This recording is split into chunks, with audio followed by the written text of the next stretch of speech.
এটা কি হ্যালো গাছ জানি? সবাইকে, আজ তোমাদের সাথে শেয়ার করে নিচ্ছি আমি কিছু ফলের গাছ। এটা লাল আমাদের যে পেয়ারা। ফলের গাছগুলো রয়েছে, এখন যেটা দেখাচ্ছি সেটা হলো পেয়ারা গাছ। এবার দেখো একটা আম গাছ, এটা এখনো ছোট আছে আম গাছটা, দেখলাম তার মধ্যেই ছোট্ট একটা মুকুল মতো এসছে। তো তারপরে দেখো, তারপরে কিছু ফুল আছে আসেনি তো না?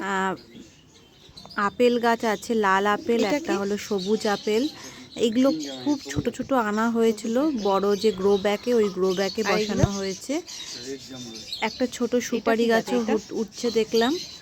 তো এই পেছনটায় সুপারি। আসা হয় এই না যে বলে এটা। ভিডিওটা করা হয় না। এটা আমাদের নিচের দিকে গাছ, আর এগুলো কিন্তু এইটা? ছাদ বাগানে আগে ছিল, ছাদ বাগান থেকে সরিয়ে হাড় নিচ্ছে। আর ভাঙা। এইটা হলো খুব উপকারী একটা গাছ, এটা হলো এটা মানে হাড় ভেঙে গেলে আগেকার দিনে এই কি গাছটা দিয়ে জোড়া লাগানো হতো, এটাও এখনও কামড়ে হয় দেবে হয়তো। তাই তো? তো এটা এই আঙুর গাছটা গাছ। খুব উপকারী গাছ। এইটা হলো আঙুর গাছ, এটার কাটিংয়ের ভিডিওটা তোমাদের ছাড়বো, তোমরা দেখবে। কেন এখন যে সিজনটা, এখন কিন্তু কাটিং করার সিজন।